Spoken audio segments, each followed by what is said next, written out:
According to players in the WNBA, we are owed this money. Pay us what we're owed. Pay us what we're owed. Yippee!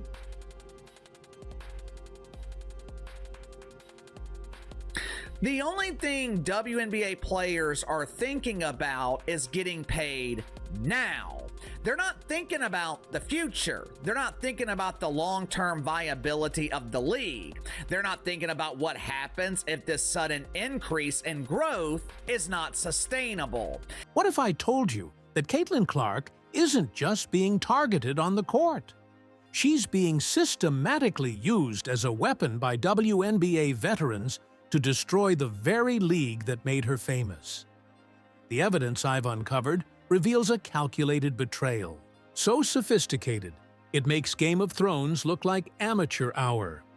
While everyone's focused on salary demands and CBA negotiations, veteran players are orchestrating the most elaborate psychological warfare campaign in sports history, using Clark's success as their ammunition, while simultaneously creating the toxic environment that justifies their exit strategy. But before we expose this conspiracy, I need to know, do you think WNBA veterans are deliberately sabotaging their own league? Here's what we're uncovering today. First, the smoking gun evidence that veteran players are weaponizing Clark's market value while creating hostile workplace conditions. Second, how this psychological warfare directly connects to the 2026 CBA crisis that could destroy the league. And third, the master plan that positions veterans to walk away as victims while leaving the WNBA in ruins. I'm Jackson Riley, and I've been filtering through the digital breadcrumbs that mainstream sports media refuses to touch. What I've found isn't just about basketball, it's about power, manipulation, and the deliberate destruction of a league from within. Let's connect the dots that nobody else is willing to follow. The mainstream narrative wants you to believe this is about fair compensation. Veterans see Clark bringing in millions, attendance is up, ratings are spiking, so naturally they want their share. Simple economics, right? Wrong. That's the surface story designed to hide what's really happening underneath. Official sources won't tell you this, but if you follow the digital breadcrumbs, a different picture emerges. Reddit discussions reveal something fascinating. Veteran players aren't just asking for raises, they're systematically using Clark's success metrics as leverage while simultaneously creating the workplace toxicity that justifies their potential departure. Think about the psychological brilliance here. You can't negotiate from a position of strength if you're seen as the problem. But if you can position yourself as the undervalued victim while the golden child gets all the attention, suddenly you're not the one destroying the league. You're the one being forced out by unfair economics. I feel like we're quickly headed towards a scenario where there's going to be a lockout in the WNBA. And this is something I've talked about a few times because I think the players, they just have a much higher perception around their dollar value worth than the league is actually worth. And some of this stuff will work itself out, right? Like if you look at the WNBA, attendance, viewership, like merchandise sale, everything's up and to the right. Sponsorships, they're making a lot more money, TV rights, everything. But most people don't understand the dynamic between the NBA owning a large chunk of the business, the owners owning a large chunk of the revenue stream, and the players are out there every day. I mean, you just look at what was happening in that 60 Minutes interview. Aaliyah Boston said that she wants commas in her paycheck. $1 million+ essentially, right? And that's not happening anytime soon in the WNBA. Like, it's just not going to happen. A'ja Wilson makes $200,000 a year. And we're going to get to a point where that's going to set in as reality.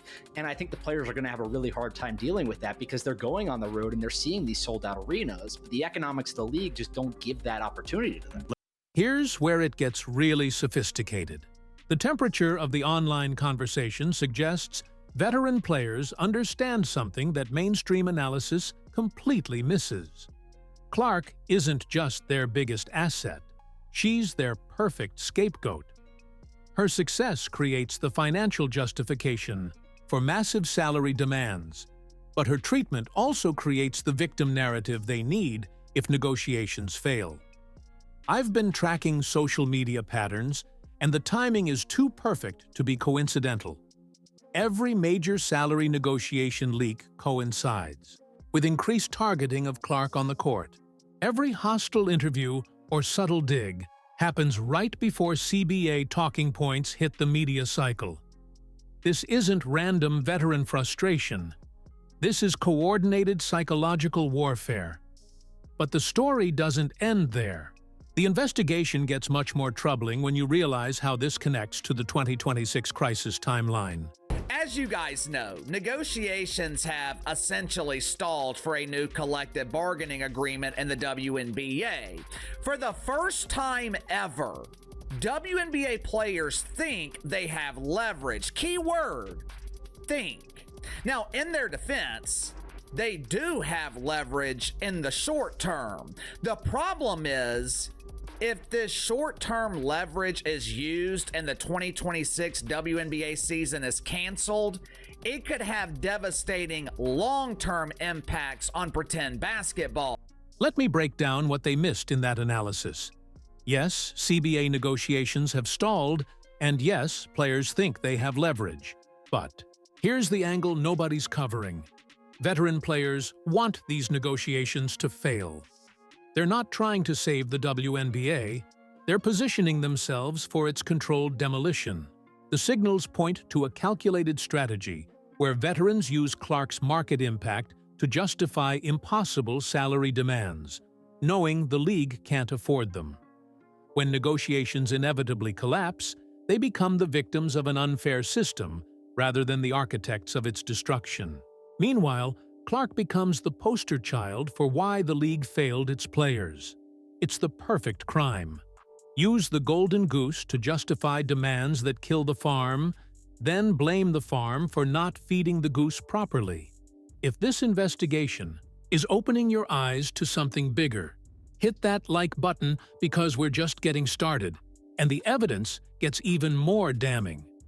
The digital forensics reveals something that should terrify anyone who cares about women's basketball. Multiple influence nodes suggest veteran players are deliberately creating hostile environments to strengthen their negotiating position. It's not enough to demand more money. They need justification for why they might leave.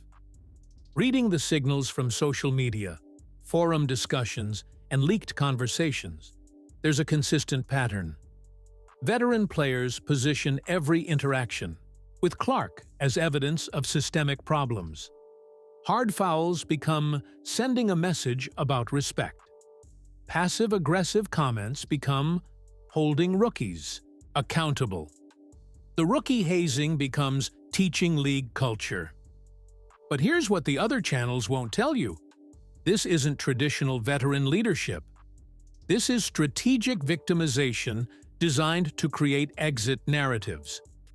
Notice the psychological manipulation in that breakdown? Veterans are weaponizing attendance spikes, social media metrics, and mainstream attention, all driven by Clark's presence, to justify salary demands they know are economically impossible. They're not stupid. They understand the math doesn't work. That's the point. When you demand to go from $150,000 to over $1 million, knowing the league can't sustain it, you're not negotiating in good faith. You're creating an impossible standard that justifies your eventual departure while positioning yourself as the victim of an unfair system. The temperature of the online conversation suggests this strategy extends beyond just salary negotiations. Veteran players are building multiple justification narratives for potential exodus scenarios. Economic unfairness, toxic fan culture, league mismanagement, generational disrespect.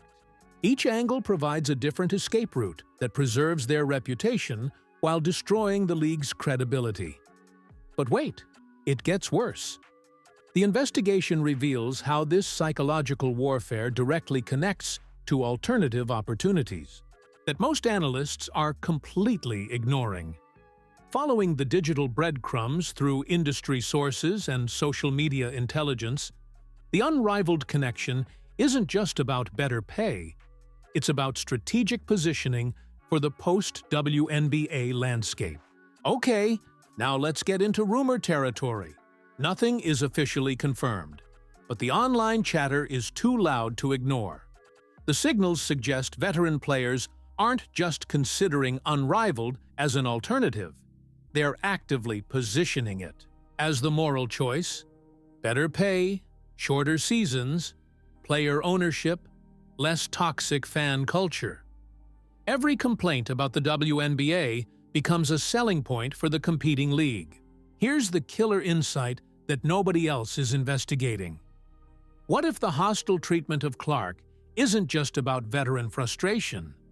What if it's designed to create the exact conditions that justify league abandonment while simultaneously driving their biggest draw toward the same conclusion? Think about the psychological warfare from Clark's perspective. You're carrying an entire league's attendance and ratings, but the workplace culture is increasingly toxic.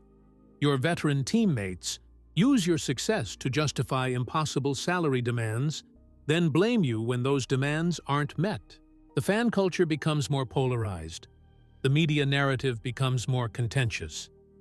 At what point does staying become the illogical choice? The deeper we dig, the more sophisticated this betrayal becomes. If you're not subscribed, this is exactly the kind of investigation you'll miss from other channels. That brings us to the inevitable question that's keeping people awake in WNBA offices. What happens when the perfect storm hits in 2026? This up, so I'm just gonna double down on it. Nobody, and I mean nobody, is gonna sign more than 1 year. Any free agent this year will not sign more than 1 year because of the CBA. Yeah. When 2026 comes around, the entire league will be free agents except for people on their rookie deals. I don't even know, like, how does that even work? I don't, to the GMs, like, GMs, assemble. good luck. Yeah. It's gonna be. Let me connect those dots for you. When virtually every player becomes a free agent simultaneously, it's not just roster chaos, it's the perfect cover for mass exodus. No long-term commitments, no loyalty obligations, just pure market dynamics where whoever offers the most money wins. But here's what they missed in that analysis. Veteran players aren't just preparing for free agency. They're engineering market conditions that make WNBA retention impossible. By demanding salary levels that exceed league revenue capacity, they're ensuring that competitive offers will come from outside the traditional structure.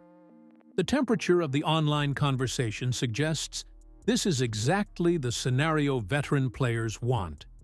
Maximum leverage with minimum loyalty obligations. If the WNBA can't match market rates, that's not their fault, that's market economics. And Clark becomes the perfect case study. If the league's biggest draw can't get paid fairly, how can anyone else expect better treatment?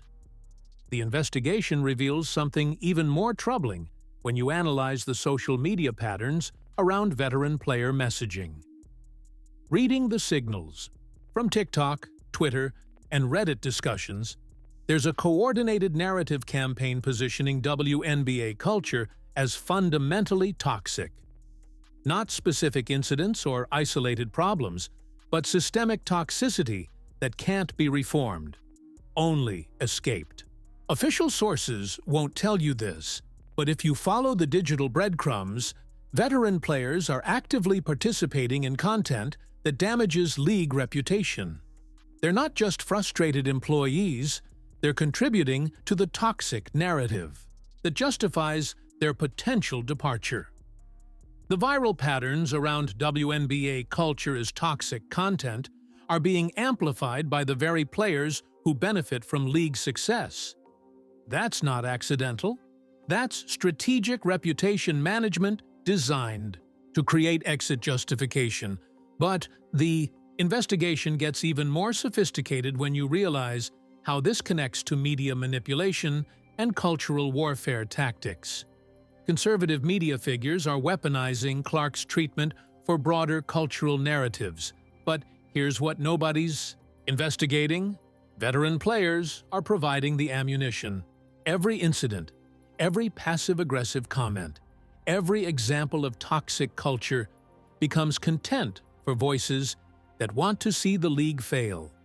The signals point to a perfect storm, where veteran players create the conditions, alternative media amplifies the problems, and mainstream sports media provides the both sides coverage that normalizes the destruction narrative. Clark becomes the innocent victim caught in the crossfire, which makes her departure seem inevitable rather than manipulated. So, what's fact and what's speculation? Let's break it down with the evidence we can verify. Before we get to the smoking gun, I want to know what you think. Are veteran players deliberately sabotaging their own league?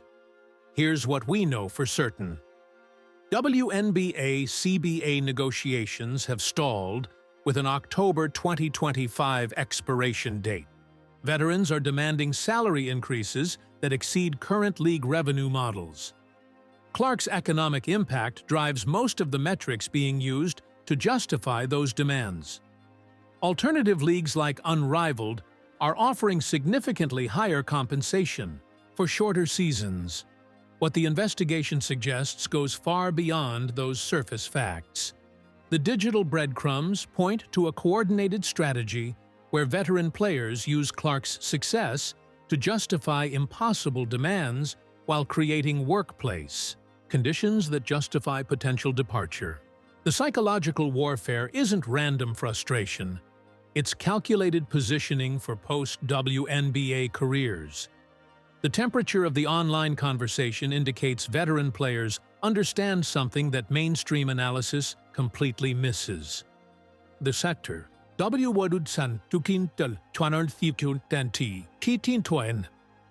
NBA's current growth is fragile and personality-driven. Remove Clark from the equation, and the financial justification for massive salary increases disappears. But if you can position her departure as the league's fault rather than veteran manipulation, you preserve your reputation while destroying their negotiating position. The smoking gun evidence comes from social media pattern analysis and timeline correlation. Every major salary negotiation development coincides with increased Clark targeting. Every hostile workplace incident precedes media appearances about unfair treatment. Every toxic culture narrative emerges right before CBA talking. Points hit the mainstream. That's not coincidence. That's coordination. But here's where this investigation reveals something that should terrify anyone who cares about women's basketball. Reading the signals from industry sources and social media intelligence, the end game isn't just better contracts or fairer treatment. The end game is controlled demolition of the WNBA's current structure, with veteran players positioned as the victims rather than the architects, the perfect scenario from their perspective. Clark leaves due to toxic culture. Veteran players follow due to economic unfairness.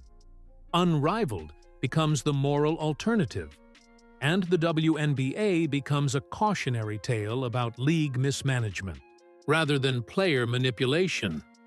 The investigation reveals how sophisticated this betrayal truly is. Veterans don't just want to leave, they want to be forced out by circumstances they helped create. They don't just want better opportunities. They want to destroy the current system while preserving their reputation as the victims of its failure. And Clark becomes the unwitting weapon in their own league's destruction.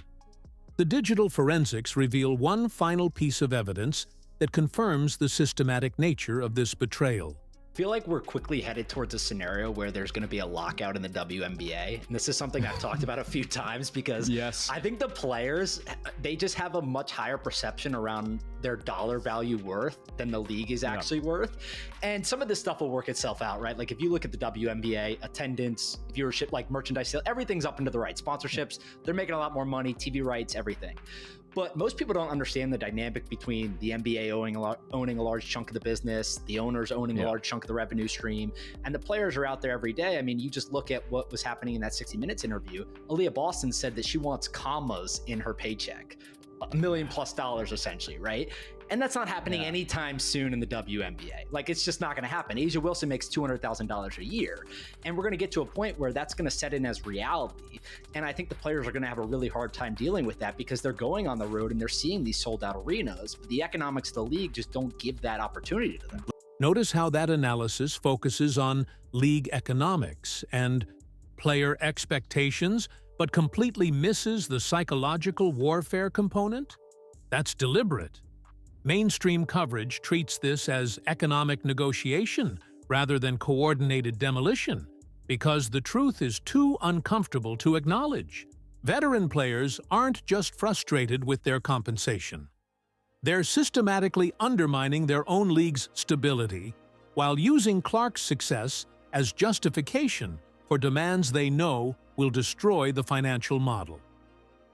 The temperature of the online conversation suggests this strategy extends far beyond individual career moves.